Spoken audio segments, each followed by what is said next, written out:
So this, great. Thank you, Russell. So let me just hear a word from everyone where you are, and I will tell you where I am, which is going to be on a very high. Frank, where are you? What's going on with you in general and in relationship to World Café? Great to see you again. The last series of emails that went out prior to this series was Francis is coming. Francis is coming. We got so excited. And Francis never came. We couldn't make it work. And so I was like, thank goodness you're here. Thank goodness you're here. Thank you. So where I am, so we've been in this now for more than a full year as TLC. The training began in October of last year, right? So we were kind of like at about the midway point a year ago. And so you might know that TLC actually has a core group and also a research arm.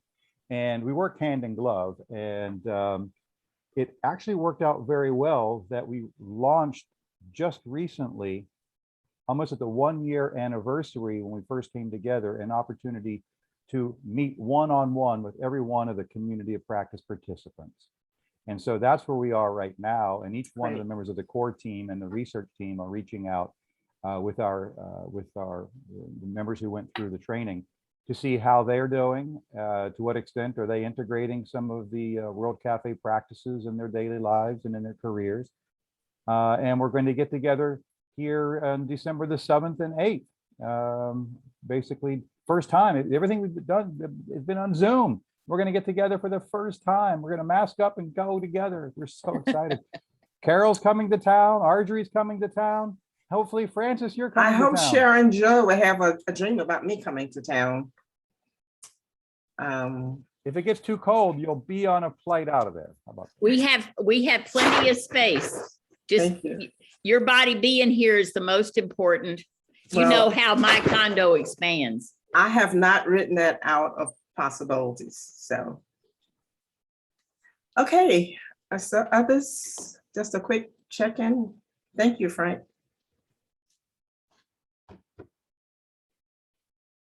I'll build on what Frank said. I've been distracted, and this is mostly for Francis. I've been completely absorbed with the residency and cohort 1 for the doctoral program that both Francis and I are involved with. So I have not been terribly responsible about my setting up the interviews, but I was directly involved with the plan for making this happen. And I really think that it's a restart and a way to level set and see where we go from here. And we were pretty rigorous in defining a research protocol and how we're going to do it. So I'm really excited that this is happening, and we're going to record the conversations and then code them and see what comes out of it. So we really understand what the experience was, comparing expectations to what actually happened, but more importantly, what they learned and what they want now. So I'm pleased that we're at this juncture. Okay. All right, Deb. I'm just trying to move us along. Thank you. Yeah. With this group, I've been part of the planning team for a number of our events, the Tropicana listening sessions, which it was so fun when you attended one of those. And we also prepped a cafe at one point on self-care, I think, that wound up not happening. So I've been part of planning more events than have actually happened. I tried to talk my principal into letting me do a World Café preschool this year, but I got a new position, so I left that school and I'm working for the district now before that actually happened. Doing work on culturally relevant teaching and equity in a district that really struggles with that. So I've been a little distracted from the cafe process at times, trying to get my legs under me on this new job. But I'm so happy you're here. I'm really excited about the face-to-face in December. Great. Good. Okay. Madam Sharon. Yes, yes. Well, as you know, I've been hooked on World Café from the get-go, from that audience of 1,200 people at the conference at La Quinta, the IONS conference. And it was beyond magical. And step after step, the intention has held through the, decades, I guess now, different expressions of our hosting, conversations that matter, using the World Café etiquette and the guidelines. And inevitably, I don't think it's ever not happened. Something occurs to individuals and sometimes to the larger group that keep the spirit alive. And because of our challenges of self-care, because of COVID, we couldn't do what we thought we were going to do in our design, so that could perpetuate through the training. So I am so looking forward to December the 7th, down in the woods of Boyd Hill, in this new facility, to fill the room with as many people as we decide are the capacity, and have a wonderful experience creating magic together. So like Deb, I've been involved with designing a number of the World Cafés, and look forward to really bringing the magic into the room that is so special with face-to-face. So that's my update. Okay. Go now. That's okay. Okay. Oh, let's hear from Josette first. Okay. Hi, everyone. It's good to be with you all again, because I really haven't been with you all at all, except for the beginning of the year, which was an absolute delight to co-facilitate with Deb, a World Café. So I enjoyed that immensely. My commitment to 2 World Cafés, the second one I want to utilize within my community of Campbell Park here in St. Petersburg, Florida. So looking at that and what that might be, we have a number of topics and conversations that could happen. So aside from that, though, personally, I've been very busy doing efforts that I believe contribute to my deep value of racial equity.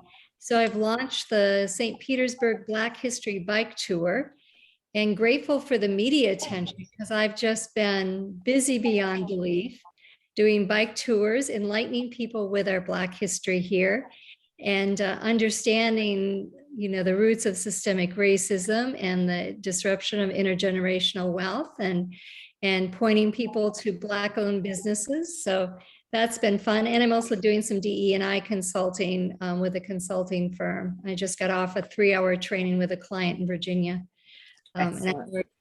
So those are some of the things that I am engaged in and feel very meaningful. My life feels very rich.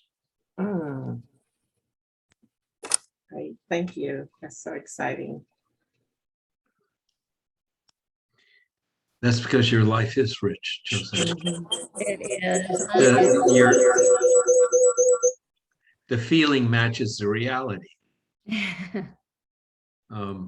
which seems to be a more and more rare occurrence in our society today. So I'm involved in so many projects that sometimes I'm just dizzy on the couch in the evening, between the advocacy work I do for the Florida Council of Churches and the legislature for the common good for all, and trying to help a 150-year-old congregation recover itself and get its building back from the city of Jacksonville, and then taking care of wife and grandkids and everything. So things are busy. A couple of big projects that I'm working on besides TLC. We are launching a statewide campaign to put an amendment before the voters to ban slavery in the state constitution. There's a resolution being introduced in the Florida legislature to put the amendment on the Constitution that would end the practice of slavery and involuntary servitude as a punishment or penalty for a criminal sentence. And so we just want every Floridian to answer the question: Do you want slavery in the state of Florida or not? Well, that's amazing. Um, On this date, that's the topic, and it is so very relevant and real. It is amazing. And we're also hoping to launch a project in churches and communities to ask the question: what kind of democracy do you want? Because if you don't ask for it, there's no way you're going to get it. And it's not really a question that we've asked ourselves. We've assumed democracy, but there are various forms of democracy, and that's, it's not always been liberty for all. So we want to start conversations in churches and houses of worship and in other communities in which people just talk about what kind of democracy do you want? Not asking political questions, but asking how do we want our society to operate? And we think that would be a very vital conversation to be having at this time. Okay. So did we hear from everyone? Well, Russell, you do know that Scott Payne was a former state legislator. He was somewhere in the state legislature. Yeah, someplace. I sent a note earlier today. I saw that. Thank you so much. I think that's really, really helpful. Yeah. So it just looks like people are busy and involved in a lot of things. I want to share one thing as a preamble to talking about pre-work, is that for the last 2 weeks, I've really just sort of had my mind blown with new information. The Case Western University and Barrett Cola Publishing put together a 10-day event where they brought in high-level thinkers to talk about how to reset leadership for the times that we're in. And it was free. And for every speaker, there was just a recording. You didn't have to show up in person. And the recording was available for 48 hours, and I just couldn't get enough.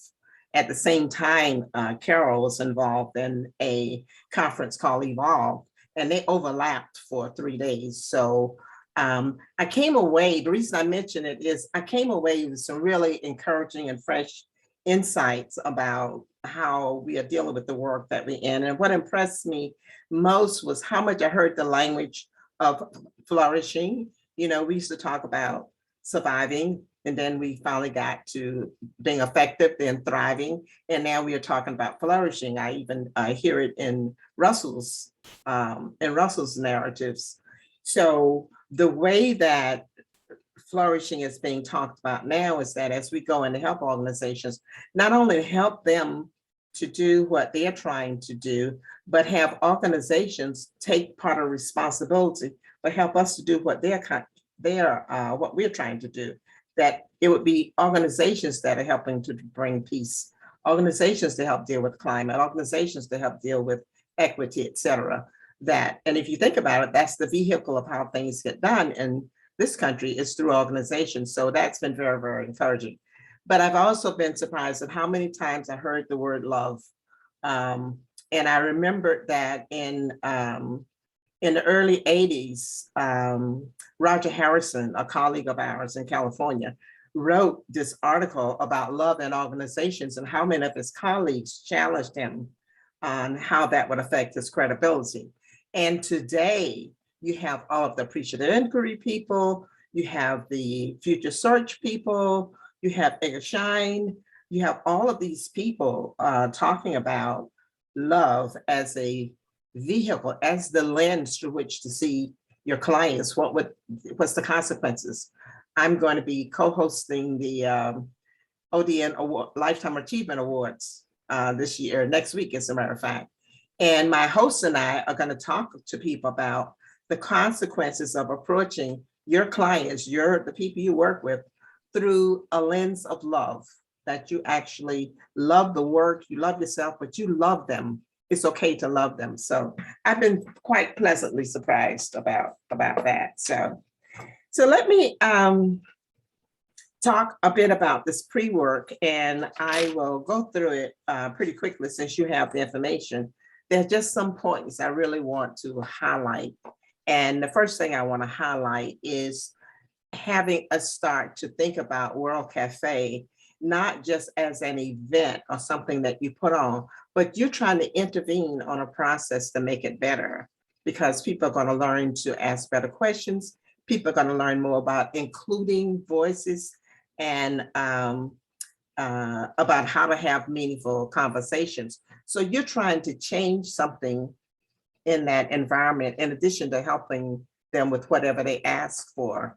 And the way that you do that pre-work often is just in itself, the way you show up, the way you ask your questions, how thorough you are, is in itself an intervention, because it's adding something to the process. So that's the umbrella for me.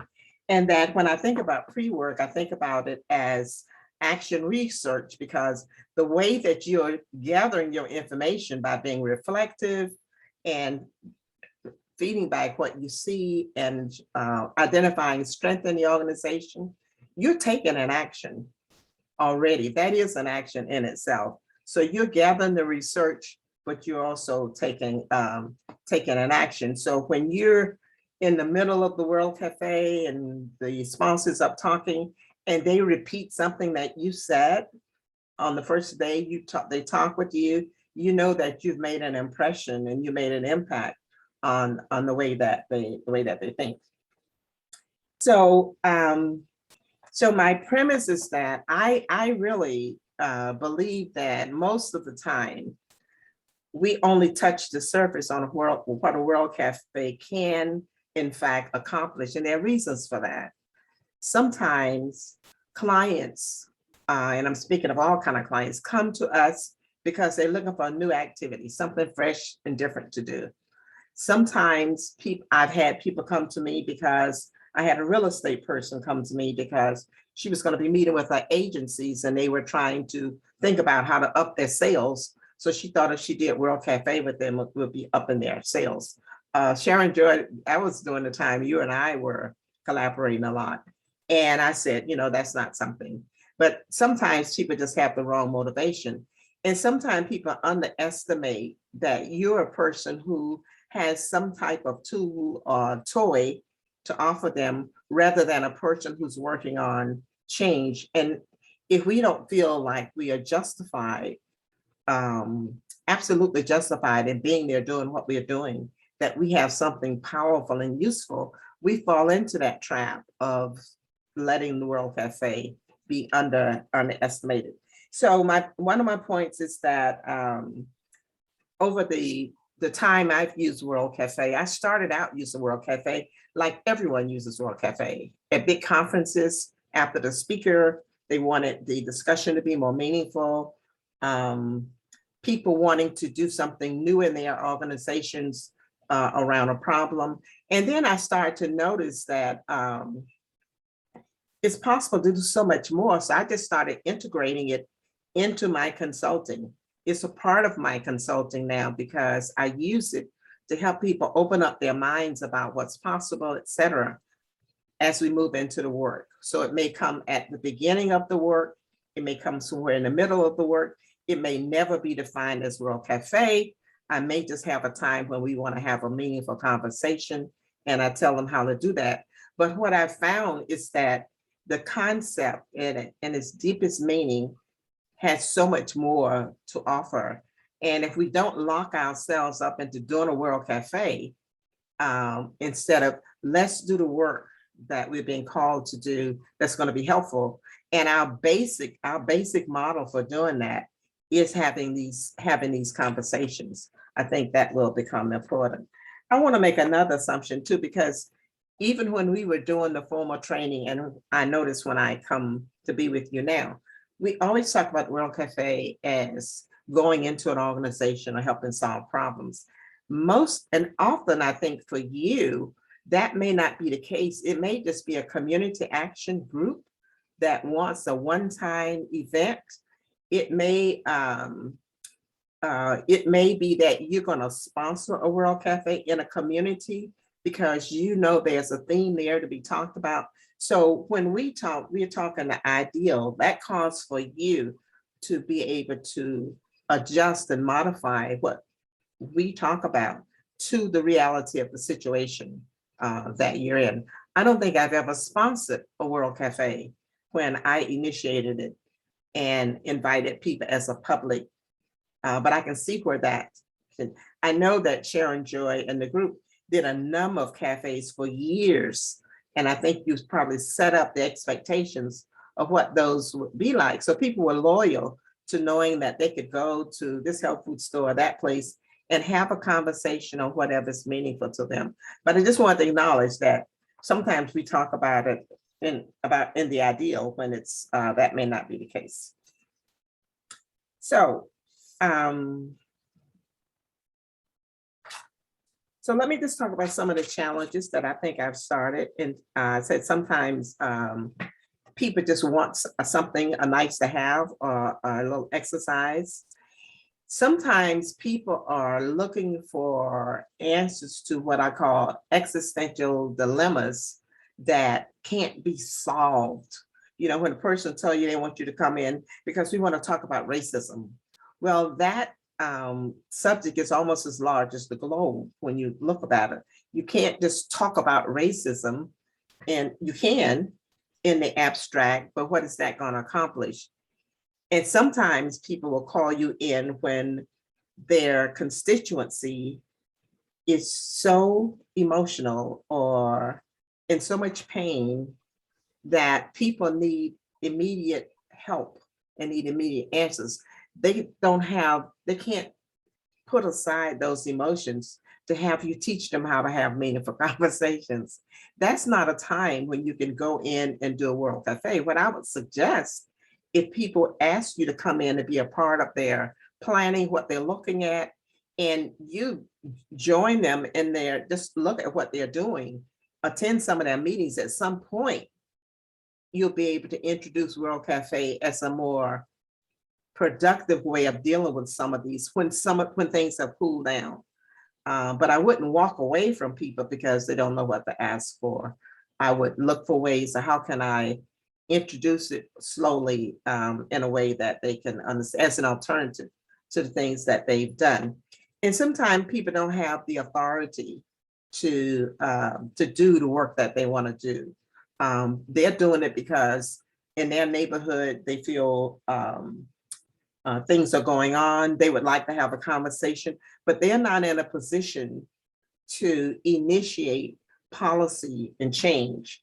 And when you talk with them, if you let them know that what the World Cafe can and cannot accomplish, it would be very helpful if they could invite someone who does have the authority.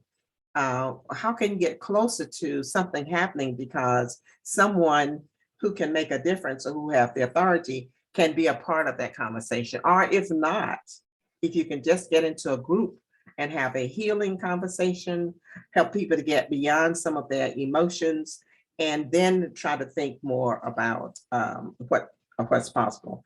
But anyway, and sometimes people don't have any expectations. This is a wicked problem. We always talk about it. We just want to circle the wagon one more time to say that we've, punched that slot, as people do with diversity and inclusion. Just that, I know companies that have paid millions of dollars around the world to check that box that they did their diversity and inclusion work. They have no expectations that anything would change. And often the work is done in a way that actually push people away from the subject. So those are some of the challenges sometimes in having meaningful conversations or being able to do meaningful pre-work. Sometimes the challenges in the cafe hosts, sometimes the hosts haven't thought beyond, and I think I've essentially talked about this, what is possible in World Cafe. And don't think about it in terms of change, just think about it in terms of doing a cafe, ending a cafe, doing a harvest. but thinking about it in terms of what is it that could change. So I want to talk a bit about, if we think about it as an intervention, if you do consulting, you know that the consulting starts with someone gives you a call and they ask a question or make a suggestion. They want to talk with you. So initially you're looking at the context in preparation for seeing if there's a contract. In World Café, when someone calls you, it may be the same thing, except what we are saying is that you have to learn much more about that context before you can really justifiably say, this is a fit for the World Café, and yes, we can do that. Especially when you start saying things like, well, I'm not gonna get information from your go away design. I need people in your organization to be a part of designing this with me. And people say, well, we don't have time. That's why we're hiring you. We want you to come in, ask us whatever you want to ask, go off and do this thing. And this is the date where you want to show up. Or people are not willing to invest in what it would take to create the container or the environment we know that we need. We know that we want to be able to create as much as possible a cafe environment, and you want certain things available. People can't always get that in perfection, but you want to come as close as possible. Like you want people to be able to sit at round tables. You want small groups. And oftentimes, if you spend time with people and understand their context, when you get around to describing your context and what you need, they're more amenable because they think it's worth the investment now to. And if you have examples of cafes that you've been involved with, conversations that you've been involved with, it helps to give them an example. My favorite now is still the Florida Summit because of the way that it unfolded, not just because of me, because I tell you, Bob Jones and Scott Payne were willing to do whatever it takes to get people from across that state involved in these different services.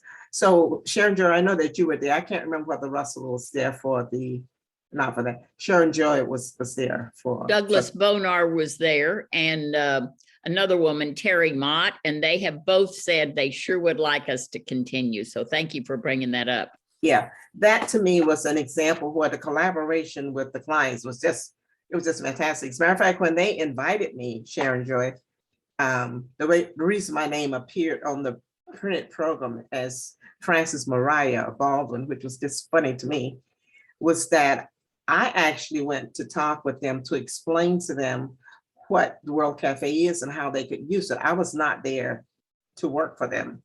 And after we spent so many hours, me, they said, is it possible you could come work with us? And I said, yes, can you pay me? And they said, we don't have any money. And they said, tell us what you charge and we will find the money. And that's exactly what they did. So it was a good collaboration throughout. So the initial thing is the contacting, and that's when I want to talk about how to do the pre-work and understanding the client's context. Is just knowing who they are. And I want to, at some point, I tried to capture my conscious process of what goes on when I'm working with when I've been working with a client, to get from what is this all about to, yes, we have a goal and let's get together and figure out what these questions and how much time. And I want to read it to you because at some point, because it fascinates me to think of what is it that happens? How do you get from point A to point B? So I'll read that to you. But understanding the context, and the main thing, what's their purpose? What they state is their purpose, and I think we talked about this before, is sometimes ambiguous and big, and when it gets right down, their purpose is we've exhausted everything we know. We need people to come up with new ideas. We need a fresh way of approaching this, a different way, because we're stuck. And then that comes to something very specific that they can work on. And then there's the collaboration, like I said, with people, and then there's the hosting experience. So for the pre-work, I want to talk primarily about the contact understanding the purpose and clarifying. So what happens when you're doing the pre-work? A number of things happen, we hope, is that and I just refer to people as the client. It could be a group, it could be an organization. So one thing that happened is the client sees itself through the eyes of the cafe host. Like, I'm constantly giving people feedback. I told one group, you are so grounded in the science that you forget that people are going to show up. All you can talk about is who are the scientists that we can have, what's the documents that we can share. And the reason someone referred you to me is because I want to replace the minds and hearts of the people in the room with all those documents. So I'm reflecting back to them something that I'm seeing, and that they're looking at me like, what else is there? So sometimes they're seeing themselves through new eyes. We encourage operating with people from their strengths. When you can tell them just how much they've done, they don't realize how they've navigated the barriers, et cetera, and just how common their problem is in organizations, or just how much courage they've shown already. Sometimes the courage isn't even asking for a World Café, when people across different levels will talk candidly to each other. For some organizations, that's a courageous step. Hopefully they will pick up the idea of going from what's the problem to what's possible. That if they want to work on a problem, it's going to take them backward. If we want to take on possibilities, we're looking at what is it we like, how would we like for things to be? And the big thing is that people come away with some skills for doing things differently. So let me talk about some options, and I want to talk about design, and then have you ask any questions that are being stimulated. Unless you have some questions now, because I want to talk about what are some options, what are some activities of how you do the pre-work. So before I get into that, any observations or questions that you have?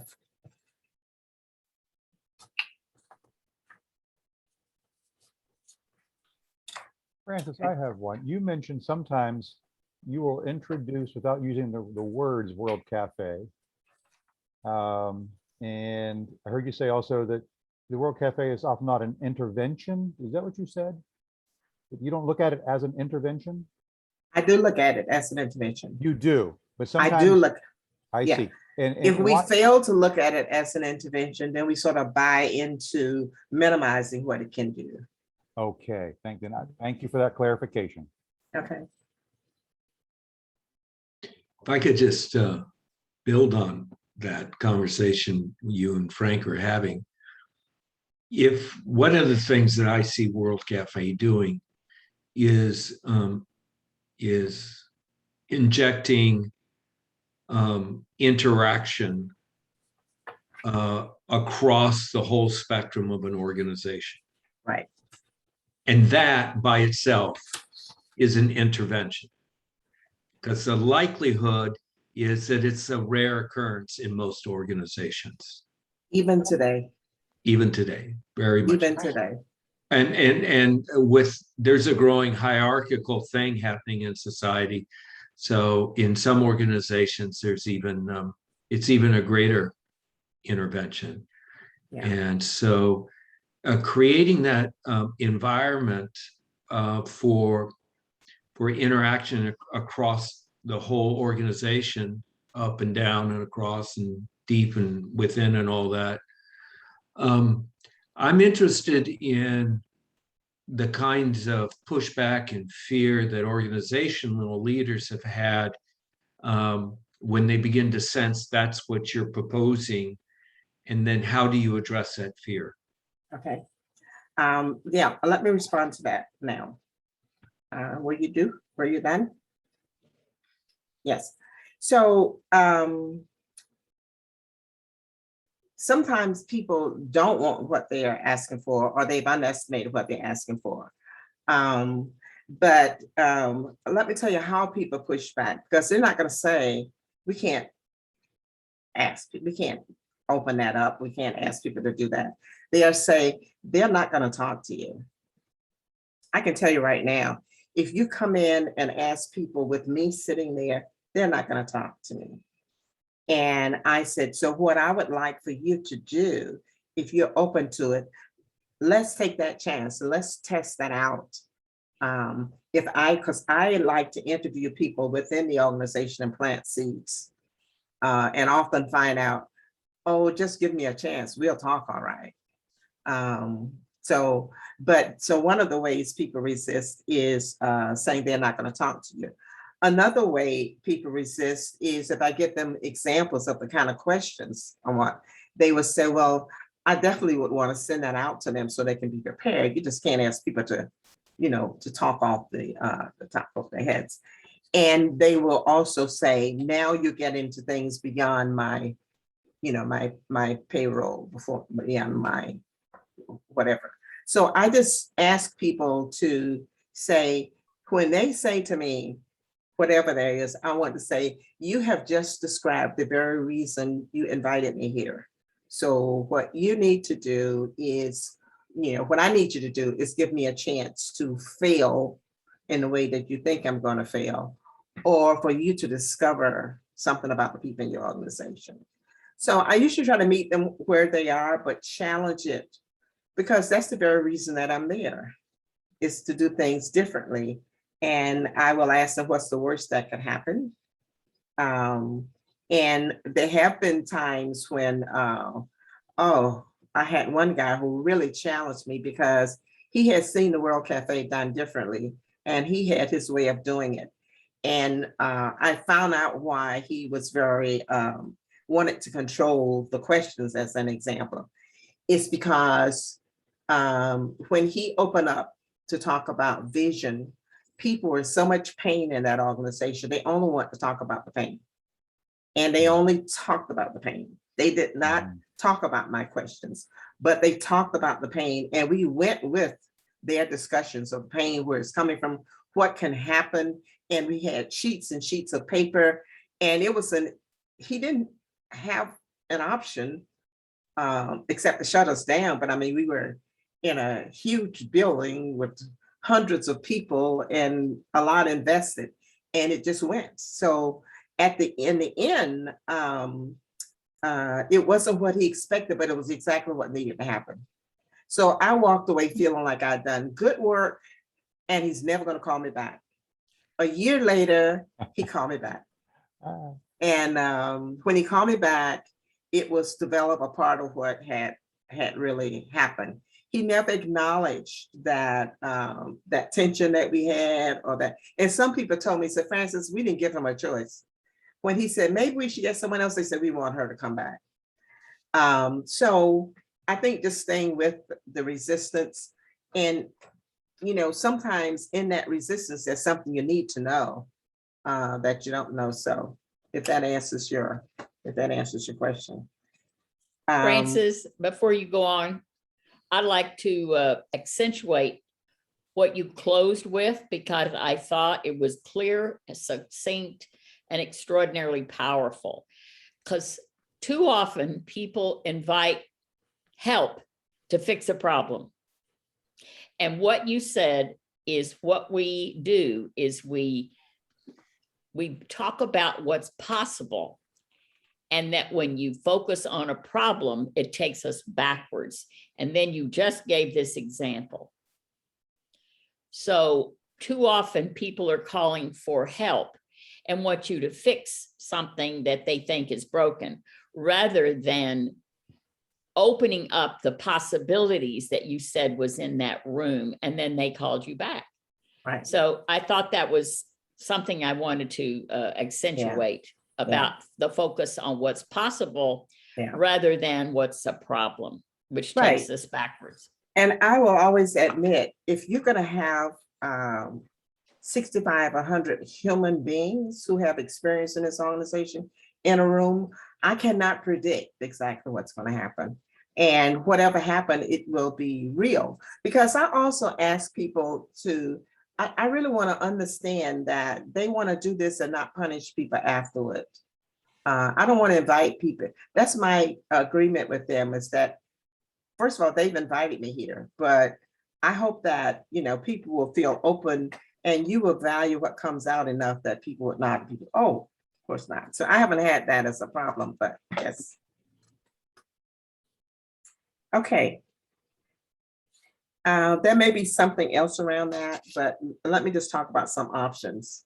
And I want us to think about pre-work as you're really trying to scour the landscape. You want to learn as much as you can. So I start out by doing things like, if someone calls me and I make an appointment to talk about World Café, I go look for their website. I Google them to see, where they showed up in literature, news, and I try to learn everything I can. And I realize that a lot of what I will get from the website will be propaganda, et cetera. But I want to know what that is also. So I will do that in social media, look for any published materials, et cetera. So that's the work before I even get to talk with them. And then go in, I try to go in with assumptions. First of all, these are the people, they are working from a place of integrity. They're doing the best that they can. They may have a misconcept of what I would like to do, but they are, they're operating from good intentions. And the other thing is that even that person, almost said that guy, and I think that's a bad habit, even that person who wants to resist, there's a lot of good in that person and something that's making them resist. So I don't see that person as the enemy that I have to fight to get into this organization. And the other thing is that there's something here for me to learn. I mean, I am often surprised. I learn things that I didn't know about people, about organizations, about traps, about politics, etc. So I bring that humility. The other thing is bringing an appreciative lens, and I talked about that. One of the things that amazed me in the last 2 weeks from these thought leaders is how sophisticated that whole concept of appreciative inquiry has become in the world. I'm talking about in the UN, I'm talking about in big companies, I'm talking about in movements. And I will send you an article that you can send to people. One of the great things about each of these speakers, they each gave you a gift. First chapter to their new book, thing of the whole book. It was very generous. Everyone gave you materials. And one of them that David Cooperrider gave was the chapter to a book that he and Ron Fry wrote especially for this leadership thing. They wrote a whole book that they printed in preparation for this 10-day event that you could now download the first chapter, and it has already been published, but I will send that to you. So I'm amazed at just how powerful this whole idea of appreciating strengths as a place to start has been. Being explicit about your purpose, why you're doing all this, why I want to learn everything I can about you so I can make this event, this experience resonate with where you really are in terms of your reality. The only way I can do that is that I need you to talk to me, and I want to listen. I will talk to you. I will give you feedback. But the more I learn, the more useful and helpful I can be. Let people know why you're plugging in so much. Use simple language. So, Frank, I often tell people in my 20 years being an internal, my language did not sound like OD language. It didn't sound like Gestalt language. It was just talking to people about what I'm doing. I think the more academic we are, and the more we talk about models and that type of thing, the more we distance people. So keeping the language of the World Café very, very simple, especially in describing what it is, not selling it, but describing what the method is and how to use it. and staying with what's going on. So flowing with the conversation, asking open-ended question. Someone talks about something, you say, tell me about that. How did that come about? So that you get more. Listening for themes, assumptions, and summarizing your picture of what you're saying. So let me tell you what I've learned about your organization so far. And I like to do that because people will say, no, it's not that, it's that. And then, so it's not this, it's this. And the most important thing, Francis, you left out is this. So it's sort of like helping to write a story. So let me talk to you a little bit about my process. And this is very raw and very intimate, but I would share this with my friends. So, and I wrote a little piece to myself is working with World Café when it's critical path for the client, when it's important for the client to do some work. It's not just an event. And I call that being critical path. So I start out with, so tell me who you are, your story, your mission, why you exist, the nature of your work, and what you hope to achieve. So tell me what I have to understand about who you are, what's important to you, for me to be relevant and for me to be helpful. How did you learn about World Café and what you hope to accomplish? So I'm listening and I'm clarifying and I'm listening deeper. And then I'm joining them from a place of compassion. I'm curious, I'm trying to be really present to their reality. I'm trying to stay in my own awareness of seeing the big picture. They're creating a whole big picture. They're in the world, they're in a certain industry, they're in a certain location, and they're in a certain organization. It's just where they sit. The more I can appreciate that larger ground and know where they are positioned, again, the more relevant I can be, because I know about the things that are being imposed on them or that they're interacting with. They're not isolated. So it's me working from this bigger ground position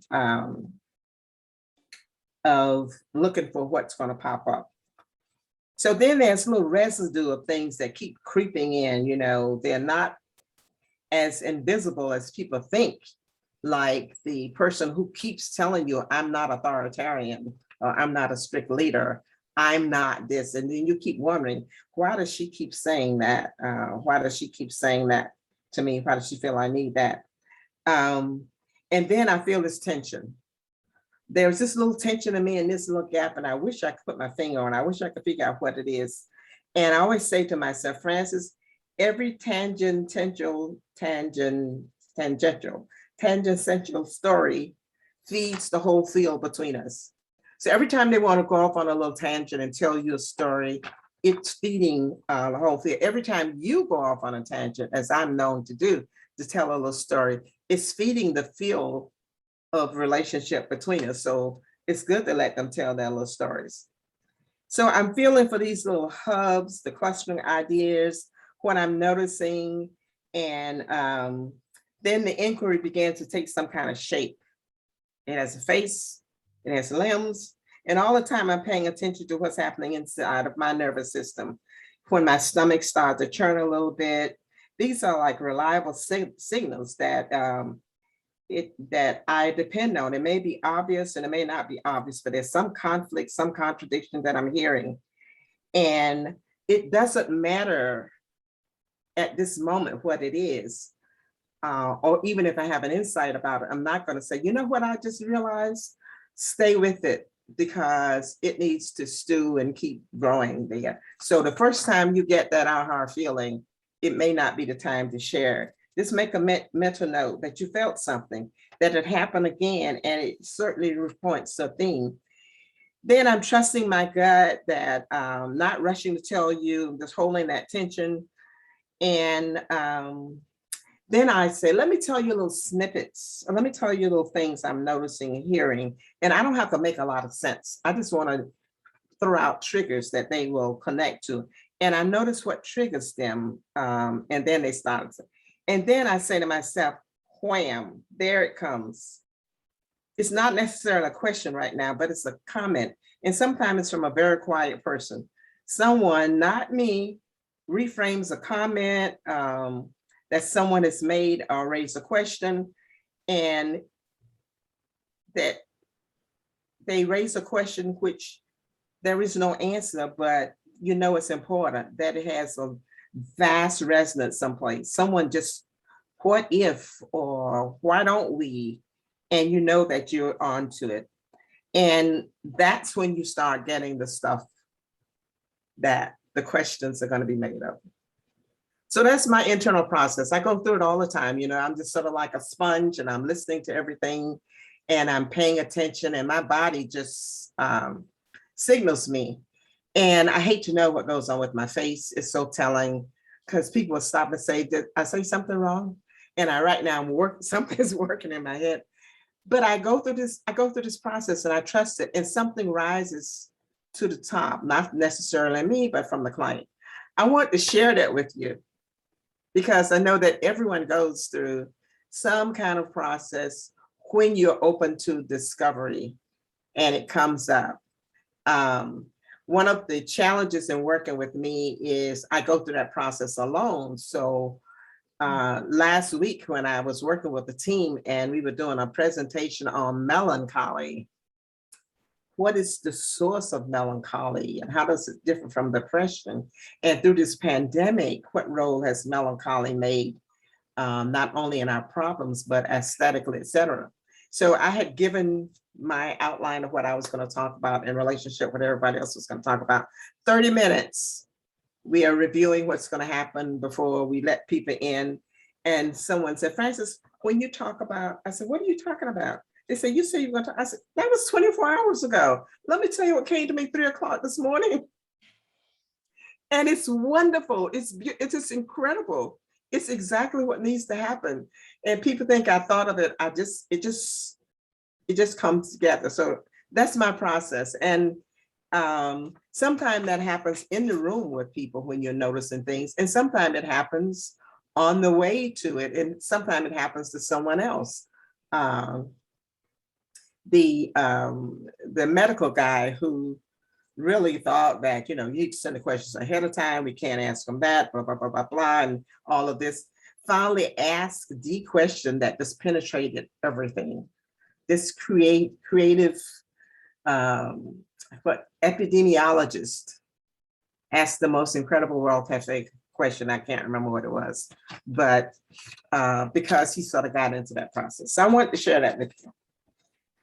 So, and I want to hear if you relate to that, but let me say the last thing so we can just spend a lot of the time talking about design. So once you go through this process every situation looks different, but once you go through this pre-work where you're getting to know each other, you're really talking, and now you're ready to start thinking about planning together. Yes, this works, and you've cleared out some things, knowing that much. You're into design. When I was being trained in Gestalt, one of the things I discovered is one of the baseline skills that we learned was how to design an experience, not have a hammer going looking for a nail. As a matter of fact, don't even own a hammer. Just be open to designing a new experience, be creative. Carol and I have experienced this a lot lately. She's driving in the car, but I'm telling you, I can see her face. I know her mind's going. So it's the same thing as the pre-work, Carol. It's looking at what's going on in that room and saying, we can't go through this whole weekend without talking about diversity, equity, and inclusion. And let's think about how we're going to talk about that. But it's thinking about design and as an art. If there's a science and an art, the way we do this work, designing is the art. That's where your art shows up. So the more you know about the culture, the more useful you're going to be and the more interesting, and more we develop our whole ability to see situation, et cetera. So I want to read this last part to you because, so the art of designing is the second opportunity that I've observed. I said that as I've done World Café, I've observed opportunities where we can do better and deeper work.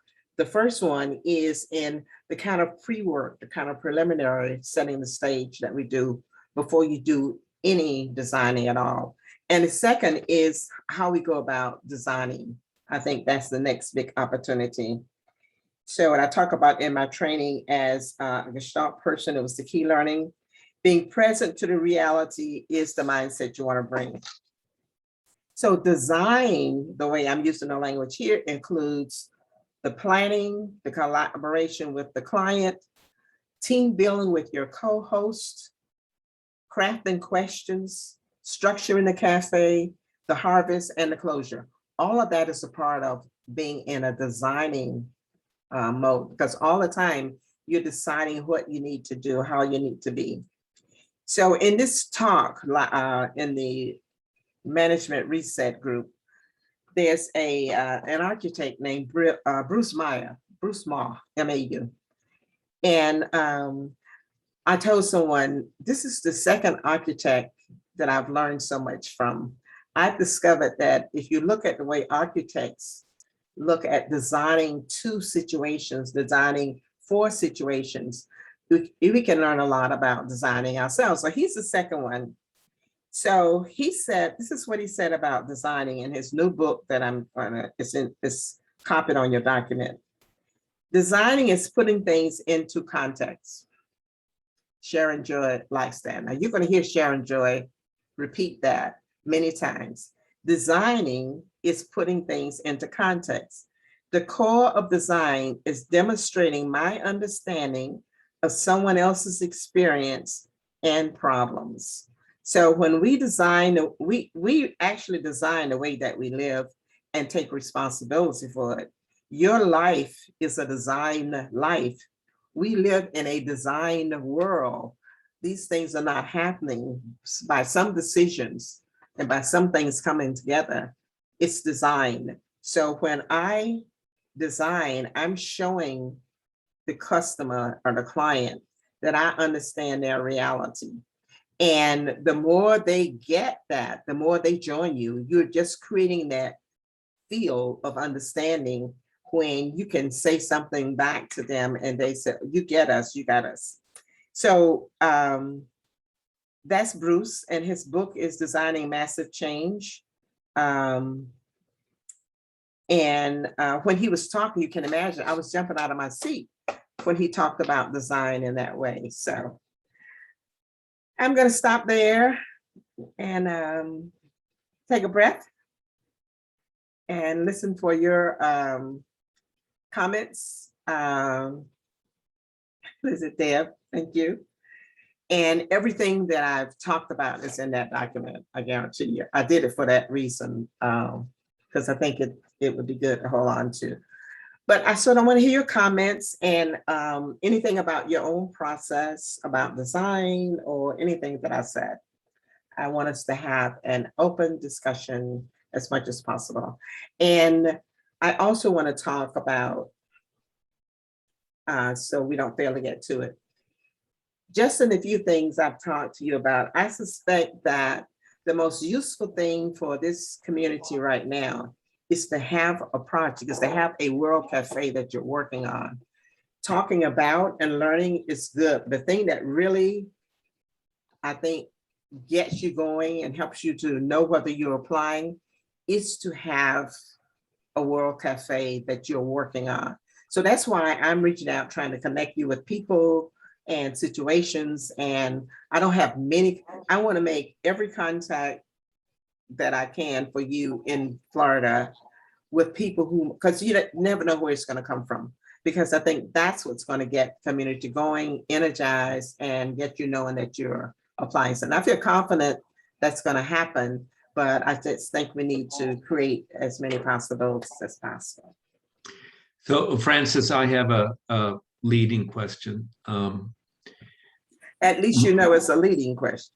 Yes, I know. Okay.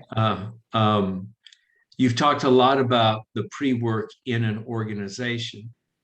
How do you do pre-work when you're doing a community-based a World Café in which there's no really predefined organization. There's nobody can say, okay, blow the whistle, everybody come home base, this conversation now. So what's pre-work look like in in a neighborhood, non-distributed kind of population? Okay, and this conversation is coming about because someone is going to design it and invite people in. Right. Yeah. I say in those situations, I said, you really need to go to the streets, and whoever's inviting you need to go with you. Say, can we go talk to some people in the neighborhood about what's important to them, what it's like to live here? I would like to know as much as I can from the perspective of people who might come. As a matter of fact, where can I do it? Can I go to a church? Is there a senior center? Where are the places where I can go and meet and talk to people to talk about this conversation that we want to have, to find out what's their reality and what's important to them? I think that has to be very, very important, because otherwise we are the authorities and we sort of talk from, we know what's good for you. And people will yes, but you all night because of their reality. But we've gone through the training. I got hearing a number of people say, this sounds good, but let me tell you what I'm dealing with on the streets. And I need to know how I can do something now.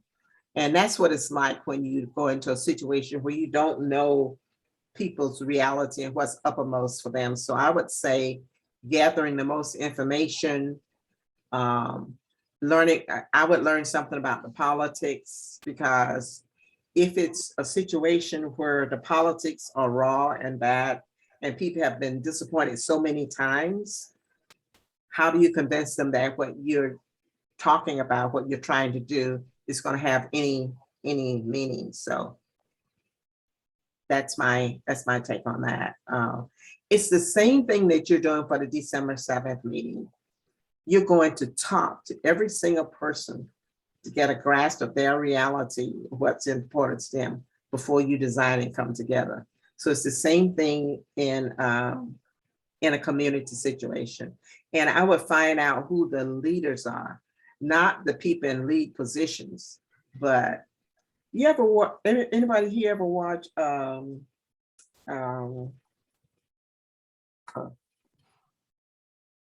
can't think of the program right now. I watch it every day. I can't think of it. But it's just about the small time sheriff. And they're solving all kind of problems in a town called Sparta.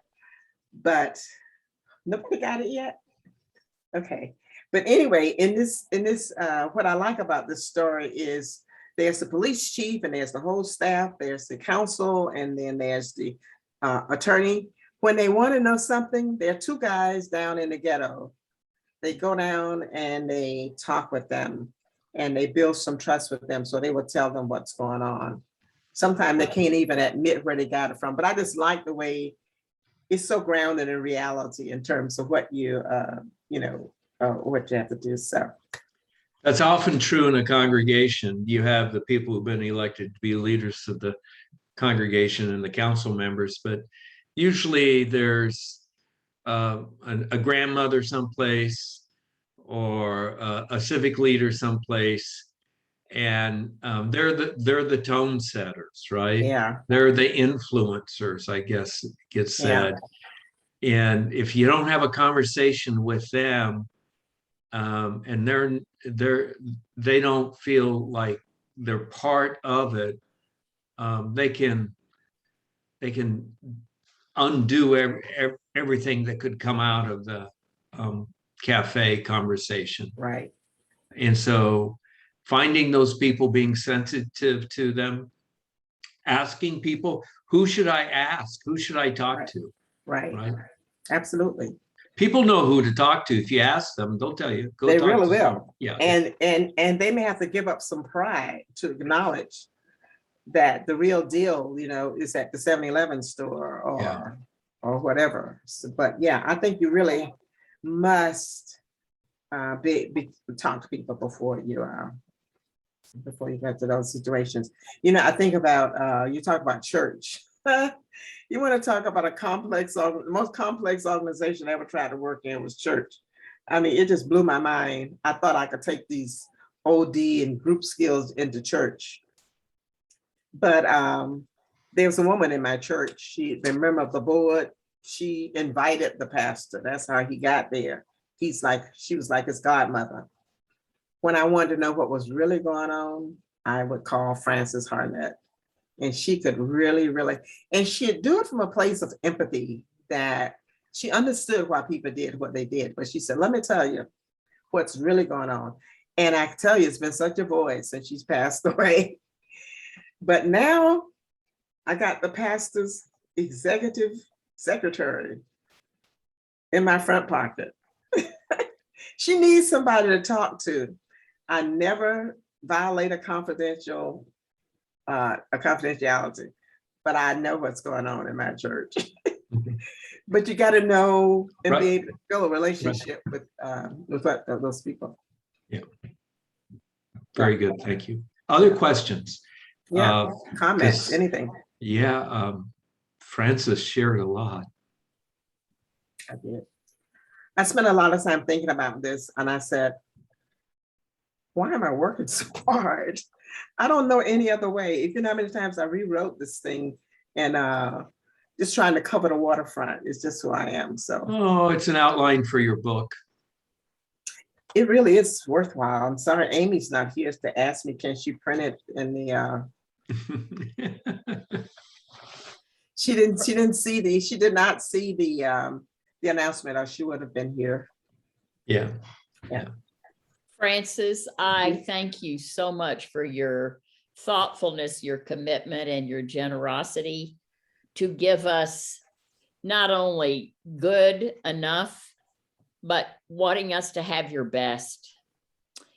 And I think you communicated something that you started off with saying is now being recognized, maybe not out of the closet, but out of the shadows a little bit. My guess is that when you are meeting with a client, they feel more seen and heard and loved than they are in most of their day. And that you have set a field for love with that client in your conversations. And that field expands when you go into the larger community of the organization. That's what I'm hearing you describe. Yeah. Thank you so much. And to be authentic in that, you know, I don't small talk people. I'm just authentic, and I'm surprised how often they get off and telling me their stories, you know, because I'm a good listener. Yes. And all of that is building rapport. All of that is building relationships.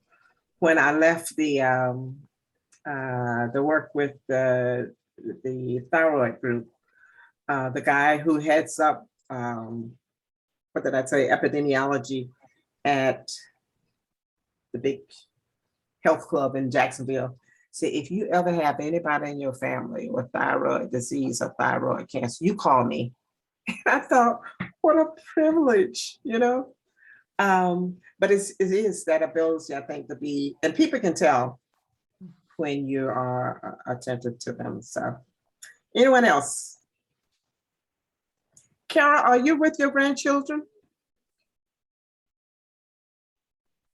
Are they in the car now?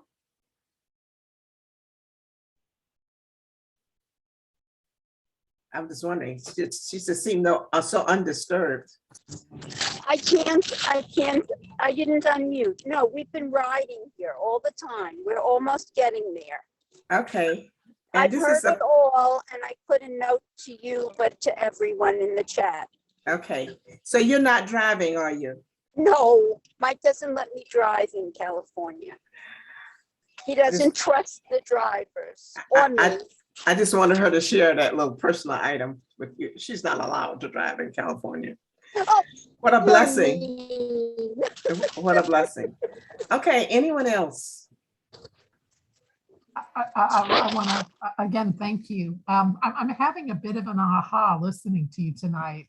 I think in one of the reasons why we've struggled a bit, I think, is that we have this philosophy of conversational leadership. We have this tool, this technique, whatever you want to call the World Café process that we're excited about and we believe in. And so we're looking to create events to show other people the power of this tool, as opposed to people seeking us out to use the tool to address a current reality. And so I think, you know, our enthusiasm, our desire to share the process has created a bit of frustration, because we can't, you know, we're trying to create events out of vacuums in some situations. And I think Russell's question about working with the community, our desire to host an event to show the power.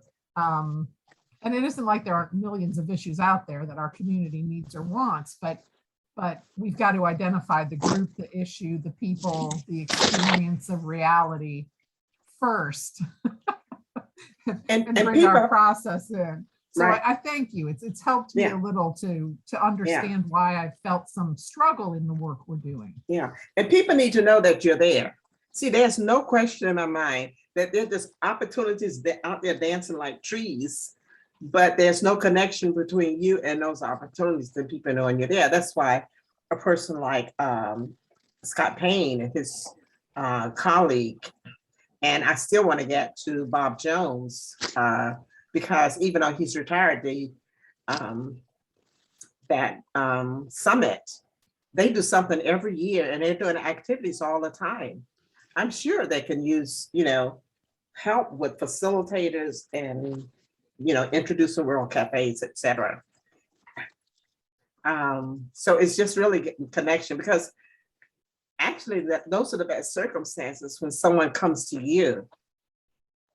So when you're offering it, it's almost like you have something to sell and you're trying to convince people. So it's like getting that reversed. And that's what I really want to help think through how to make that happen.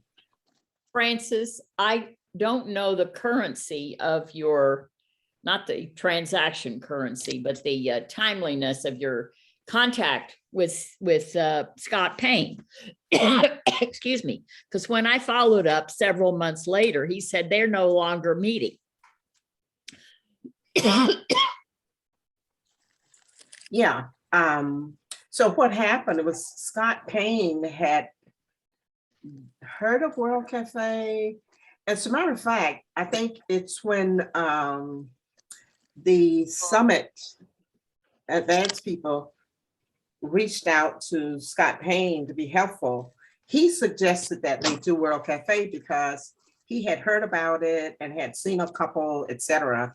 But he wasn't involved in World Café. That's why I said he was such a natural, because of all the other things that he was doing. So when he finished, when we finished that summit, he's not a part of the Florida Civic Advance. You know, he's with the League of Cities. They had just partnered together. So he wasn't a part of that.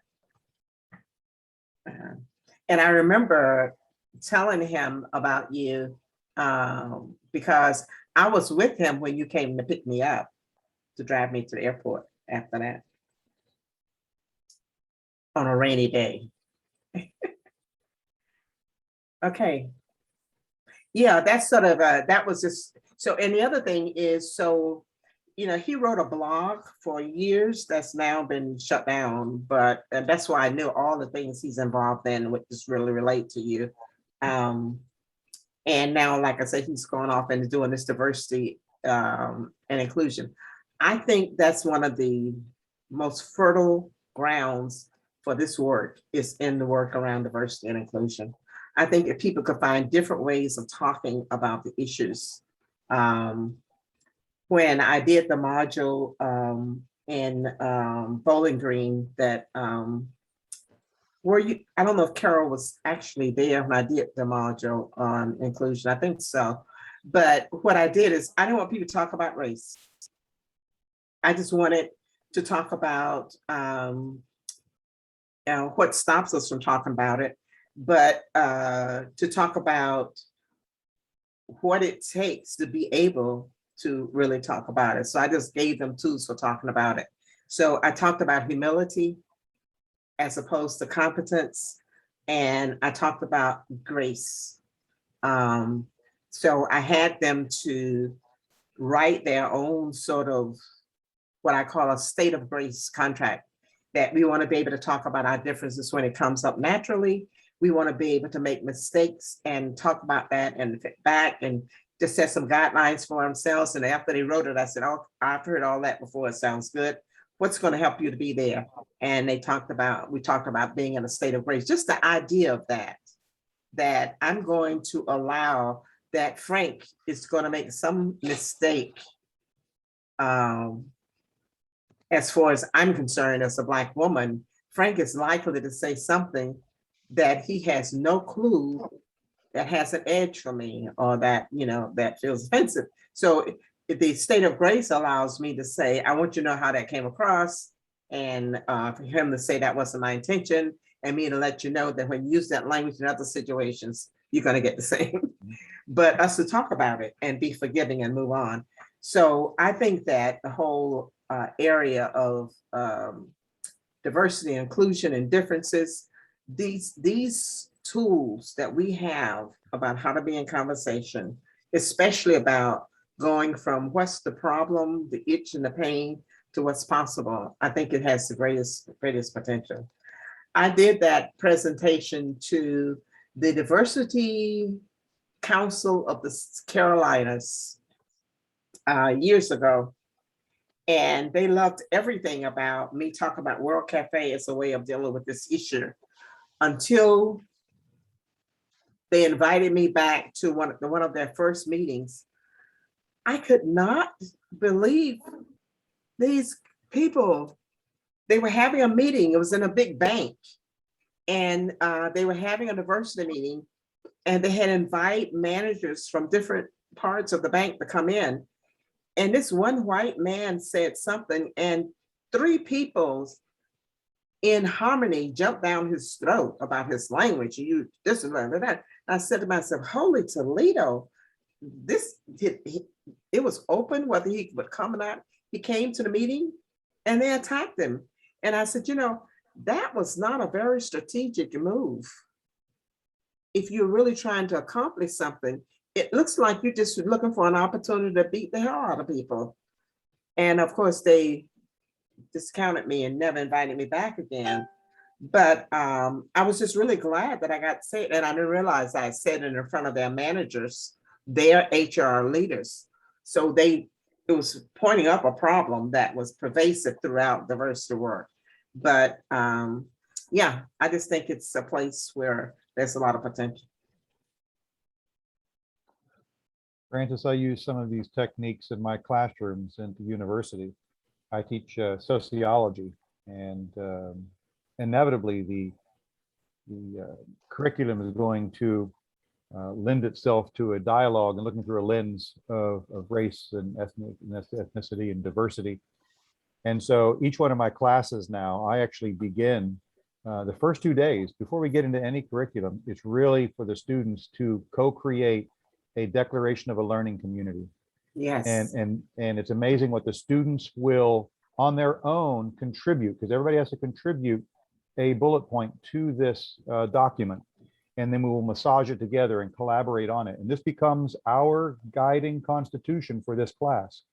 Because in a university setting, you want students to feel free to be able to speak their mind. Absolutely. And to contribute and to feel that they're being heard and they're not going to be shut down.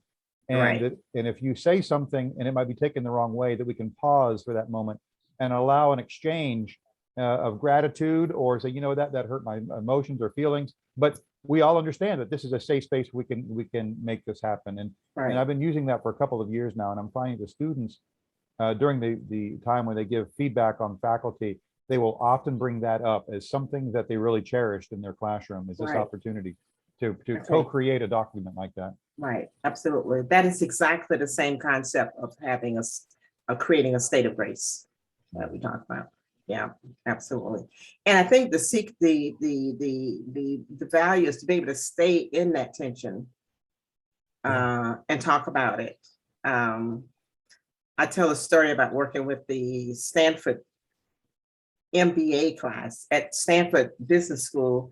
They have this T group that's so rare now, but Stanford has had a T group in the MBA business school for 40 years because Dave Bradford is there. And they have outside people to come in and work with the T group. And I remember we were on retreat, they got a lot of money. So like the intensive that Carol and I was talking about, they take the students away from the university and we go to Bahara Dunes where every small group has a house on the beach. And you meet in that house, and then we go to different houses for dinner and then someone else. But for a whole weekend, you're living together, cooking together, talking together. And I remember in this small group, I was referring to someone, and I said, every time she speaks, and Lynn, this person, she said, I'm not a she, I'm a he. And I'm insulted that you don't know that. And I didn't know that. And, everything in me just went. And then I paused for a few minutes and I thought, you know what? I was really being authentic and I was being truthful to what I saw. So I said to him, I said, well, I'm really sorry that happened. And, it really upset me that I made that mistake. But what I realized is you are in transition. You're making this transition and you want to be seen as a male. I'm looking at you and what I see is a woman. And so the truth is, the reality is, the tension between us is that's how far you've come in changing your appearance and changing everything about you to be who you want to be. Because if I see you as female features, other people are going to see you. So I want to feel less badly that I made the mistake, but it's data for both of us, really. So it just by being honest and taking a stand, saying, well, it was an honest mistake because quite frankly, you look like a woman. So, but it was being able to stay in that tension. And I think the thing that I say, and you've heard me repeat it before, the thing that I think helps us sustain that tension after you get over that adrenaline, because certainly your adrenaline is going to go, is to realize that I'm okay and I still have a right to be here. I'm still legitimately here doing the work that I'm doing. And a part of that, the humility, is I'm going to make errors. But they're not move away from that. And that's the humility part. Right. Yeah. Well, this has been delightful and I need to go, but thank you so much, Frances. And thanks for the invitation to be with you all this evening. It's really been nice. Good to have you here. A lot. Good So to see you again. likewise. Till It's another. It's good to have you, All right. Josette. I hope you can join us on December 7th too, when we have our in-person thing. Yes, I definitely, I made a note of that because I don't know that I was aware or it slipped by me. So It's we're just getting the notice out. Don't feel Okay. bad about not knowing. You know now. All right. Yeah, it's on my calendar. I put it on while we were talking. So yeah, I hope to see you all then. Thank you so much. Great to see Good you. to see you Jeanette. again. Good to have you here. Bye. Bye-bye.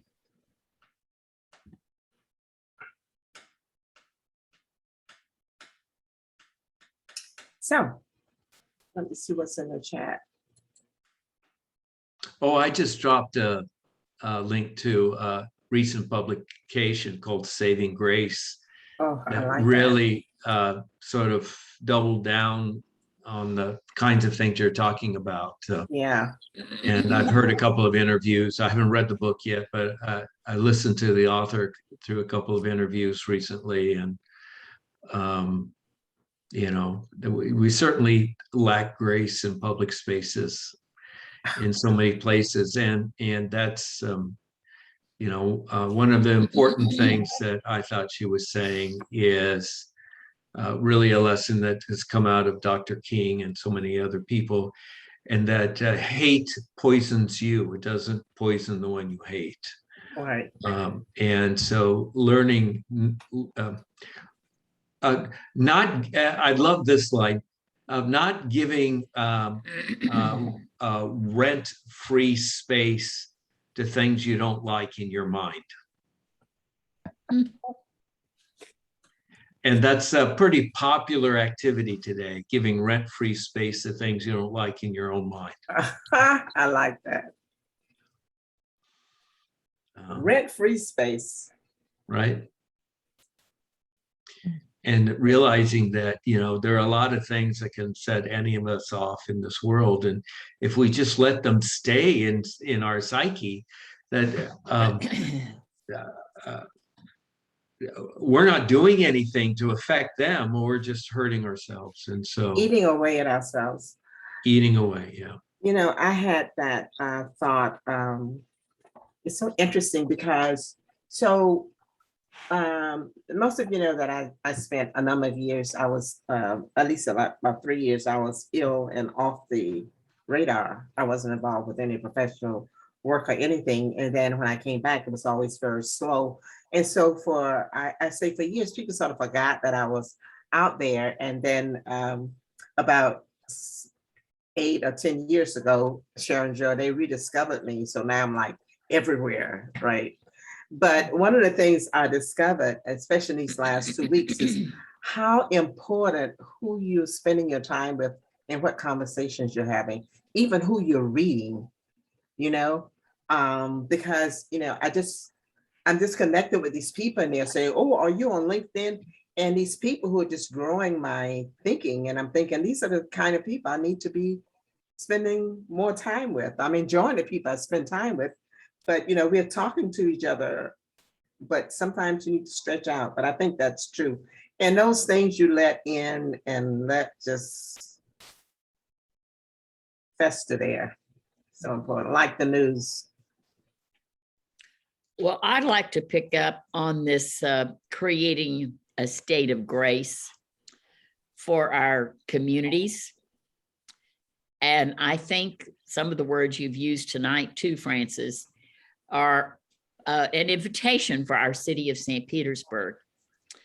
I do have a Mary Sunshine lens, but being at the celebration the other evening when Ken Welsh was overwhelmingly elected as our first Black mayor, and now to learn what a strong vote came from Black and white. What I saw that evening was a community celebrating itself. Mm-hmm. It was a mix of ages and colors and activities and conversations, just a celebration within itself. And I believe with our frame that we've had from the beginning in World Café of equity, compassion, and peace, we're in a great spot to transition. Not that there's anything bad about the present mayor at all, Right. but we are now invited to go past the study section and walk into the community and practice all of this of collaborating and being diversity, being equity. And I think the states of grace are going to come up with what I've been hearing, quite frankly, is among men and women. I've been hearing women who have felt the years and maybe the cellular memory of millennia and will strike because of what it's touched in them. I like that. Strike out. And I noticed my own self listening to those exchanges and then feeling myself at it as well. And I've mentioned to my white male sons, they may find themselves in that role. It's not them, they are standing as a symbol. So I think there's a great opportunity to not only create a state of grace, but let's say a field of love in St. Petersburg, Yeah. so that we can really start to practice these behaviors. And I've actually had a couple of follow-up conversations to be sure we were each heard, a number of different perspectives that I was mainly the listener for, where those things have actually happened. And we created the space to be authentic, and that we will make mistakes, and that we perhaps did make a mistake, but it did not come from in a place of intention, but lack of education. And then how we work through that beginning healing. So I'm really looking forward to bringing this into the city of St. Petersburg. Some of the frames of the design, as well as the pre-work. And I think there's been a lot of pre-work with the training that you and Amy and all of us brought to our community, more than we may know. Yeah. Yeah. Thank you. You know, the other thing is how we act when it is intentionally a bias. So I was having a conversation with a colleague of mine about our source. You know, there's knowledge as a source, and then there are all these about a spiritual source. It's that, you know, when all else fails, or when all else is exhausted, I have my spiritual source. So when I was on one of these wonderful conversations I was telling you about in the 10-day, of course, I think this one was in the 3-day. This internationally renowned person is talking, and he's telling a story about connecting with people. And he's a white man, and he's 85 years old. And if I call his name, you all know him and respect him for the thing he's done around these issues of engagement. And he said, yeah, I was working with these prisoners, you know, I was out working with these Black prisoners. I don't know why he was telling this story, it's just out of nowhere.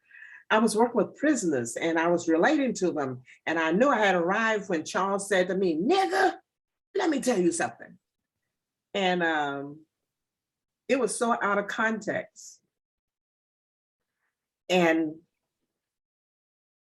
there must have been 30 faces on the screen that you could see, and another 30 there. And it was like silent, you know, there were 2 Black people. And once I started breathing again, I thought, well, I'm not going to be the one, the Black person's not going to be the one to point it out. So I didn't say anything, I just breathed. And later on in the debrief, this woman was just brilliant. She brought it up and she said, I didn't hear anything from that point on. And I just wondered what it must have been like for a Black person. And I told her, I felt like someone took a cold sword and unexpectedly rammed it through my mouth down into my chest. I was like, and it's, you know, the word, you hear the word all the time, but it was so out of context. You know, I'm safe. I'm with all these white people and everybody's talking good and all of this. And suddenly this man tells this story. Why did he choose that particular story? And I was aware that when we came on, he said to me, Francis Baldwin, I've heard your name so many times. He said, where are you from? And I said, oh, I'm in Middle Georgia. He said, no, what country are you from? And I said, well, I'm from these great United States. That was my only contact with him. And then this, but the point of the story is, I realized that my faith, my being grounded in feeling worthy because of my relationship with God, makes it possible for me to hear something like that and not go straight to my anger, not go straight to the defense, but to just be able to, you know, just to be able to stand there and not disappear. You know, I continue to participate, but also to be able to, you know, you got to push that, something like that down and out of your body. But I say that because I think about in the situations you say people don't intend, but sometimes they do intend. And how can you stay present? Because even in him, I know there is something, and I was saying to people, I said, well, you know, at first I said, well, I'll give him the benefit of the doubt because the man's 85 years old. Then I said, oh no, he's only 6 months older than me. So that is not allowed. But I just at some point get back to having something bigger than myself and my knowledge and my experience that I have to be able to do the work and be in those situations and still be conscious, be aware, and be fruitful. So. Well, it's a terrible experience to have to be in, because I'm sure there were a lot of people looking to you to see how you were going to react. Mm-hmm. Yeah. And at that point, there's no way out for you. Mm-hmm. You're just, you're there. I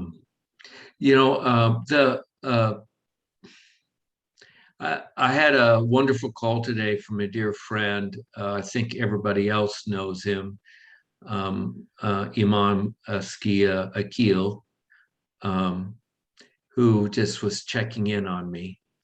And we had a nice conversation. And Askia has been part of this. He's one of the preeminent elders in St. Petersburg. Wow. Right. So when you talk about, if you want to know what's going on in the Black community in South St. Pete, Askia is one of the people you need to talk with. Yeah.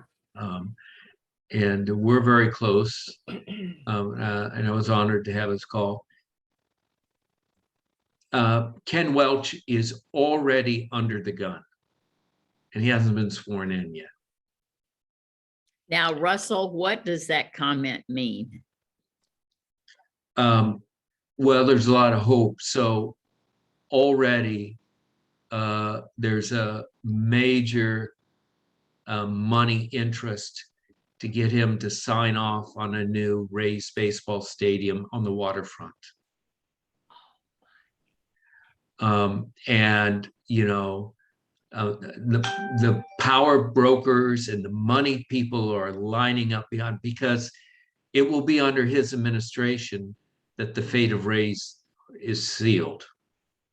Right? That's just what the dice has rolled to him. And I don't know how you're probably, so into the Braves there, Francis, you may not understand what's happening with the Rays, but the Rays they're almost winning a season. They won over 100 games this year. They didn't make it all the way through the pennants, but they won the World Series last year, and yet they have the least attendance in all of Major Baseball. Wow. And they can never solve that problem because they're located at the very edge of the statistical market area.